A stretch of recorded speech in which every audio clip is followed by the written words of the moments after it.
Niharika Tiwari, associate professor, department of political science, university of Allahabad से अपने विचार रख रही हूँ जो नेपाल की क्राइसिस हुई है साउथ एशिया में। और ये अंकित तिवारी जी हैं मीडिया डिक्शनरी चैनल से।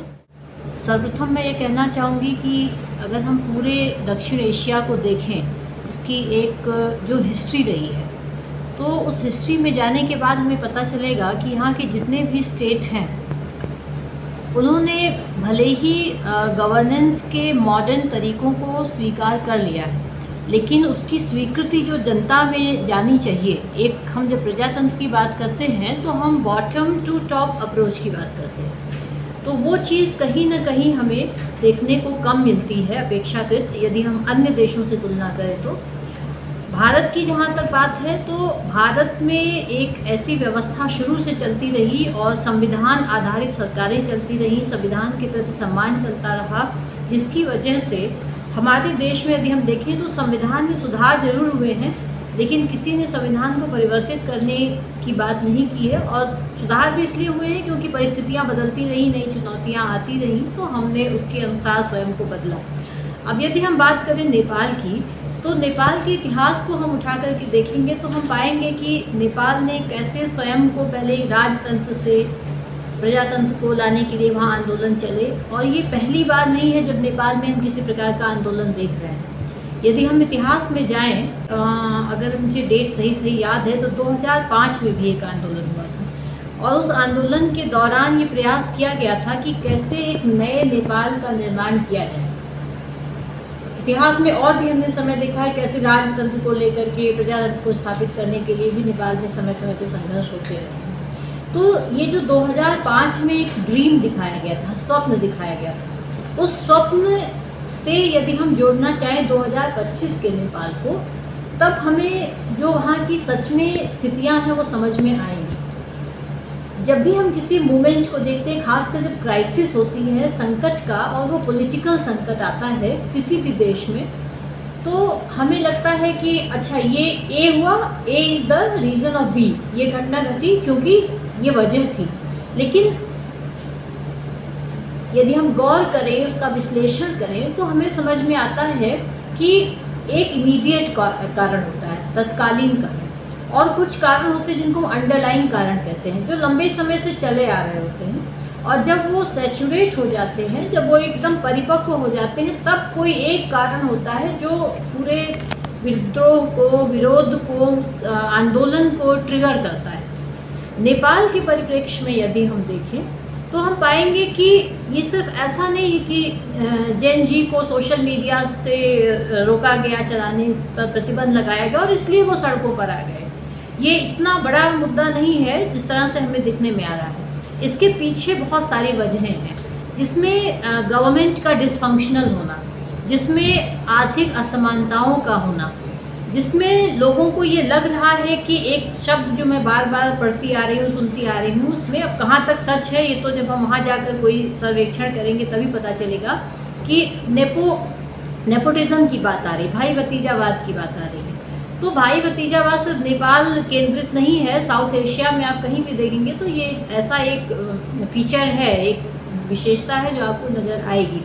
लेकिन वो किस तरह से लोग उद्वेलित हो गए हैं और सड़कों पर आ गए हैं, ये एक पक्ष है जो ये बताता है कि राज्य कहीं ना कहीं, अगर मैं असफल न कहूँ तो असमर्थ जरूर कहूँगी, असमर्थ रहा है। दूसरी चीज़ मैं ये कहना चाहूँगी कि लोगों की जो एस्पिरेशंस हैं, जो उनके स्वप्न हैं, खासकर युवा पीढ़ी के, वो पूरे नहीं हो पा रहे हैं, और यहाँ इतने भी नहीं पूरे हो पा रहे हैं कि वो उनको सड़कों पर आने से या विरोध करने से रोका जा सके। ये एक पक्ष है। लेकिन जब हम विरोध के दूसरे पक्ष को देखेंगे तो मैं व्यक्तिगत तौर पे विरोध का जो तरीका है उससे सहमत नहीं हूँ। मैं सहमत इसलिए नहीं हूँ क्योंकि विरोध के बहुत सारे तरीके और भी होते हैं। हिंसा को जिस तरीके से इसको एक केंद्र बिंदु बनाया गया है, फिर चाहे पूर्व प्रधानमंत्री की वाइफ को जिंदा जला देना हो, चाहे आपने सुप्रीम कोर्ट को तोड़ दिया, आपने संसद में हमला करके उसे क्षतिग्रस्त किया, आपने मीडिया हाउसेस को तोड़ा, ये सारी चीज़ें करने का जो तरीका है ये गलत इसलिए है क्योंकि जब आप किसी उद्देश्य की लड़ाई लड़ रहे होते हैं, आप एक देश को बेहतर बनाने के लिए लड़ रहे हैं कि हमारे देश की जो बुराइयां हैं उनसे छुटकारा मिले और एक बेहतर समाज का निर्माण करें, ये आपका उद्देश्य है। लेकिन अगर तरीके हमारे गलत हैं, एक उद्देश्य है, एक मेथड है उसको पाने के लिए, तो जो हमारा तरीका है वो अगर हिंसात्मक है तो नेपाल हो, चाहे बांग्लादेश हो, चाहे साउथ एशिया की जितनी भी कंट्रीज़ हैं, उनमें अभी हम इंस्टीट्यूशन बिल्डिंग के स्टेज पे स्ट्रगल कर रहे हैं कि संस्था का निर्माण कैसे हो। और अगर आप बनी बनाई संस्था को क्षतिग्रस्त करके, उसको जला करके, उसे तोड़ करके आप चाहेंगे कि आप पुनः शुरुआत करें, तो मुझे लगता है कि जो ये आंदोलन है ये अपनी दिशा से भटक भी सकता है। ये मेरी आशंका है, हो सकता है मैं गलत हूँ, लेकिन ये मेरी एक समझ है, एक मेरी आशंका है, क्योंकि मैं व्यक्तिगत तौर पर कभी भी हिंसात्मक आंदोलनों का समर्थन करना मैं पसंद नहीं करती हूँ। ये एक रहा जो नेपाल के परिदृश्य में हमने देखा। अब इंडिया के बारे में, भारत के बारे में बात करना अत्यधिक ज़रूरी इसलिए बनता है क्योंकि हम नेपाल के साथ जो हमारा एक जियो स्ट्रेटेजिक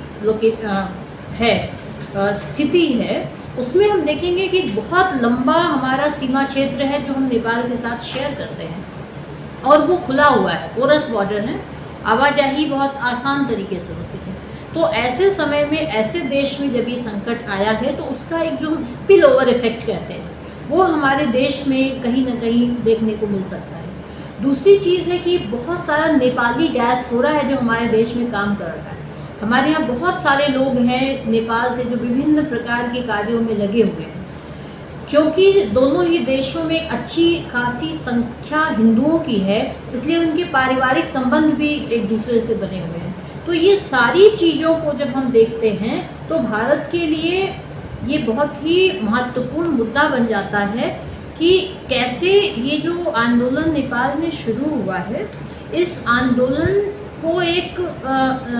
कंस्ट्रक्टिव, एक सही दिशा में कैसे ले जाया जाए, ये भारत के लिए बहुत महत्वपूर्ण है। क्योंकि भारत का ये जो नेबरहुड है, जो भारत का पड़ोस है, यदि पड़ोस में स्टेबिलिटी नहीं होगी, स्थायित्व नहीं होगा, यदि पड़ोस में शांति नहीं होगी, तो ये हमारे देश के लिए भी एक चुनौती के रूप में उभर कर सामने आएगी। उसकी वजह क्या है कि हम वर्तमान समय में जिस दुनिया में रह रहे हैं, फिर वो चाहे नेपाल का मामला हो, बांग्लादेश का मामला हो, श्रीलंका का मामला हो, जिस दुनिया में हम रह रहे हैं वो दुनिया अब वो हार्ड पॉलिटिक्स वाली या मिलिट्री स्टेट वाली दुनिया पूरे तरीके से नहीं रही है। अब हमारे पास नॉन ट्रेडिशनल सिक्योरिटी थ्रेट्स हैं, नॉन स्टेट एक्टर्स हैं। तो जो सुरक्षा के गैर परंपरागत चुनौतियां हैं, जैसे हमने हाल ही में कोविड का उदाहरण देखा। अब कोविड से हम अपनी सीमाओं को सुरक्षित करके नहीं बच सकते जब तक कि हम अपने आसपास के देशों के साथ एक अच्छे संबंध न रहे, जिसमें कि हम इस इशू को गवर्न कर सकें, और इसको ग्लोबल गवर्नेंस का नाम दे सकते हैं, क्षेत्रीय गवर्नेंस का नाम दे सकते हैं। तो इन चीज़ों को कैसे,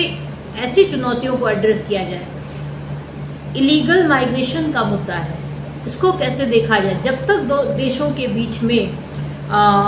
डिप्लोमेटिक रिलेशंस नहीं होंगे, हेड ऑफ द स्टेट्स के बीच में आपस में संबंध नहीं होंगे, और ऐसा संबंध होने के लिए आवश्यक है कि उस देश में हेड ऑफ द स्टेट हो और एक स्थायित्व हो। अभी इस आंदोलन के दौरान जो इन्होंने बनाया है, जिनको प्राइम मिनिस्टर, बहुत अच्छा उनका आ रहा है कि वो भारत से पढ़ी हुई है, बनारस हिंदू यूनिवर्सिटी से, और वहाँ पर भी जज रही हैं, और जज के रूप में उनका कार्यकाल बड़ा अच्छा रहा है, बड़ा काबिल तारीफ़ रहा है। ये सारी चीज़ें रही हैं और उनको उस देश के युवाओं को भी उनसे काफ़ी उम्मीद है। उनके नाम पर सहमति बनना ही अपने आप में बहुत बड़ी बात है, और ख़ासकर जब जेनजी सहमति बना रही हो जो अपने हितों के लिए वहाँ पे सक्रिय हो रही है, तो ये एक अच्छी पहल है, अच्छी शुरुआत है, जिससे कि हम सभी आशा कर सकते हैं कि भविष्य में नेपाल में स्थिरता आएगी, नेपाल में चुनाव होंगे और नेपाल एक स्थिर राज्य के रूप में उभर कर सामने आएगा। लेकिन एक राजनीति विज्ञान की विद्यार्थी होने के नाते जो हम लोग पढ़ते लिखते हैं, उससे मुझे एक चीज़ ज़रूर समझ में आती है कि कई बार हम ये देखते हैं कि कोई बहुत अच्छा टीचर हो सकता है, राजनीति उतनी अच्छी ना कर पाए, तो ये सारे पक्ष भी हमको ध्यान में रखने पड़ेंगे। आने वाला वक्त बताएगा कि नेपाल में जो ये एक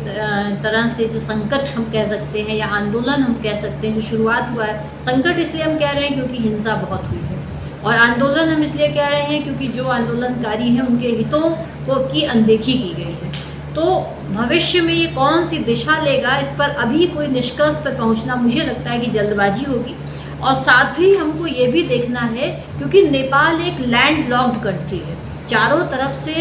भू क्षेत्र से घिरा हुआ है, जो चीन के साथ भी बॉर्डर शेयर करता है। तो चीन जो एक शक्ति के रूप में उभर रहा है, उसका रवैया नेपाल के लिए कैसा होगा,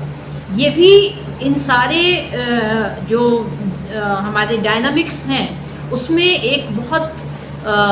महत्वपूर्ण निर्णायक सिद्ध होगा। पाकिस्तान है, पाकिस्तान भी नेपाल से बॉर्डर शेयर करता है, पाकिस्तान इसमें किस तरह से हस्तक्षेप करेगा, भारत का हस्तक्षेप किस तरीके से होगा, अन्य महाशक्तियों का हस्तक्षेप कैसे होगा, ये सारी चीज़ें देखने समझने के बाद ही हम कुछ समय के बाद एक निष्कर्ष पर पहुंच सकते हैं। धन्यवाद।